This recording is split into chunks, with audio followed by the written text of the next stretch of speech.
విద్య అనేది పుస్తకాల్లో కాదు, మనుషుల మధ్య జీవించాలి. గురువు చెప్పే పదాల్లో కాదు, చూపించే నీడలు పాఠమవ్వాలి. ఉన్నతమైతే చాలు కాదు, మానవత కలిసిన విద్యే సంపూర్ణం. బుద్ధి షార్పించేయడమే కాదు, మనసు సాఫ్టన్ చేయాలిగా.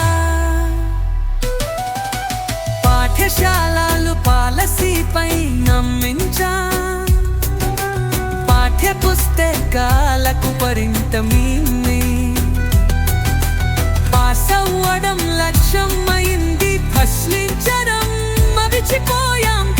కాతే జీవితం అయింది, జీవిత పాఠం మిగిలిపోయింది.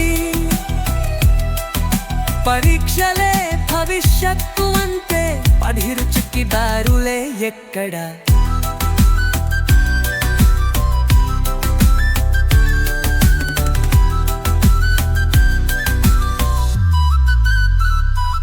గురువు ఒక ఉద్యోగి అయ్యారు, మార్గదర్శకుడని మరిచాం.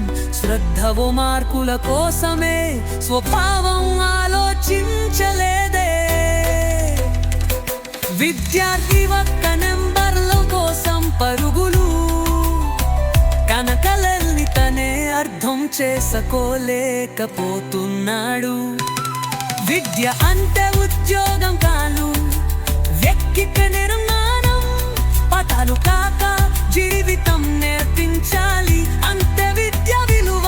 ఇంజనీర్ అవుతాం, డాక్టర్ అవుతాం, కానీ మనిషిగా నిలవడమా, అది ఎవరు నేర్పిస్తారు?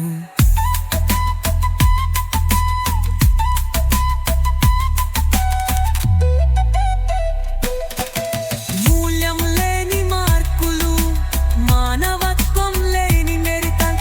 గురువు ఒక వెలుగు, విద్యార్థి ఓ ప్రయాణం. వాళ్ళిద్దరూ కలిసినప్పుడు పాఠశాల మందిరం ఓ పొందియల్. అవకాశాల కన్నా లభ్యతలు బదలు నిజమైన అవకాశం.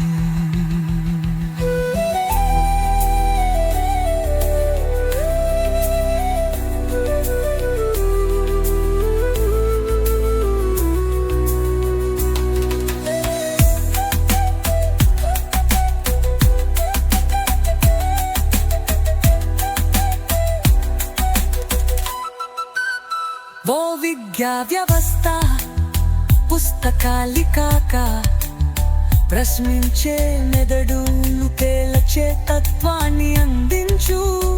పరీక్షల కన్నా పరిశీలన అవసరం. గురువు చేతిలో వెలుగు, విద్యార్థి మనసులో మార్గం కావాలి. ఆ ముగింపు పల్లవి, విద్య అనేది ఒక జీవశాస్త్రం, పాత్ర గ్రంథం కాదు. గురువు చూపే దారిలో విద్యార్థి అడుగే సమాజ మార్గం. నాలెడ్జ్ కంటే నాలెడ్జ్ జీవించే తత్వమే మిగిలిపోతుంది. విద్య అంటే ఉద్యోగం కాదు, జీవితాన్ని మనసుగా చదివే కలిలే.